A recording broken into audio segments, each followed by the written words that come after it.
Beautiful UC Santa Cruz, the little city on a hill nestled into the California redwoods, where everything is green, where impassioned students go to fulfill their dreams, where student life and the lush natural surroundings mix in a carefree resemblance of an endless beach town summer, where student activism is woven into our foundation, where research opportunities abound and revolutionary discoveries are born.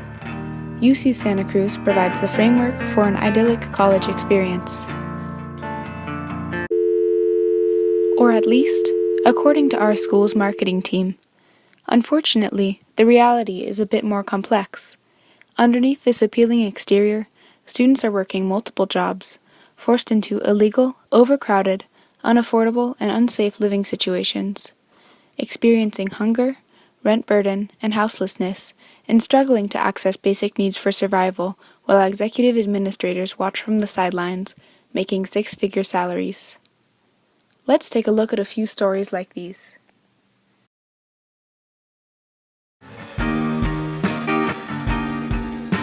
Okay, so me and my wife, we moved down here to Santa Cruz mostly because of my school. And so when we moved down here, we had no place to live. We packed all of our stuff in the U-Haul. We came down here. I threw it in public storage.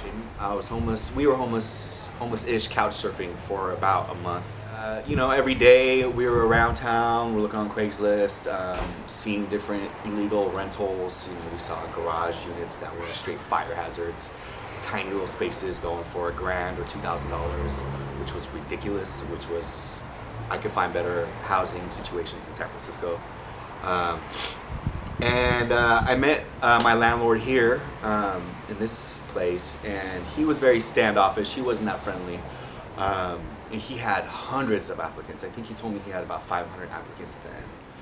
And I sort of begged him, and I was like, look, I'll give you money. I got cash right now. I try to just pull my cash out and wave that in front of him. He's just like, whatever, dude. He still wasn't interested. And then he called me in a few days, and he says that there was this guy from China, this international student, that was willing to pay up front for a whole year. And he was really thinking about giving it to him. Because, people are money hungry in Santa Cruz. That's all they care about, right? So I paid up front, and it was weird. I paid cash, and first of all, being homeless for a month and the whole moving situation, we had a couple grand saved up, but that got eaten up real quick, living on the streets, and so we were running out of money, and we did not have enough for the deposit, which was like twice the rent. The rent's almost $2,000. And this is I think, technically like a 2-bedroom, 2.5 bedroom. What happened was I had to rent out the living room because I just could not afford the rent. So I have someone right now living in my living room. And again, that's kind of the norm around here. People living in living rooms.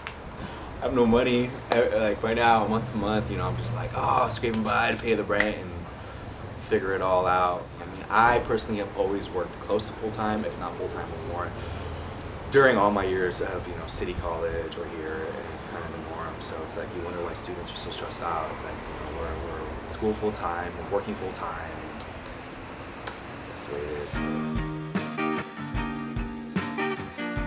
Hi, I'm Ray. I'm from Cowell College, UC Santa Cruz. I'm in a triple. It's super convenient being on campus in the dorms. Pretty expensive, like $15,000 a year. My roof fell apart. My roof still isn't fixed. There's a tarp on top of my house keeping the water out from above my head. And during winter quarter, that tarp blew off and short-circuited a fire alarm and covered my floor in water, which got all of our possessions soaking wet. To compensate us for all of our stuff getting wet, they gave us a $5 laundry card so that we could dry our clothes.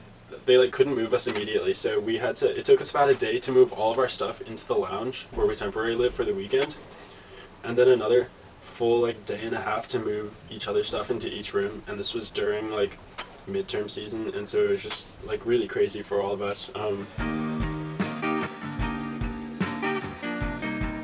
name is Alejandro. I'm a third year, and I live on High Street. I had to move off campus because I was pretty confident that I wasn't going to be able to get a spot on campus during the next year, this current year, my junior year. The last person we talked to before ending up finding our housing was looking to rent a house to students on Western. She was very particular. She wanted 11 different verifying pieces of documentation, including parental agreement, rental application, driver's licenses, parents' driver's licenses, like parents' most recent like pay stub, bank account statements, and then we had all of this communication. All of this was communicated over email, and she said she was located outside of the state, and so while we were allowed to like see the outside house, and while she said she was still showing the house to other people, she wanted us to give her verification that we would move in without letting us see the inside of the house, because she claimed that there was work going on in there. It was a really lousy situation, but we were in desperate straits, and so we kept communicating with her, even though most people would have probably stopped.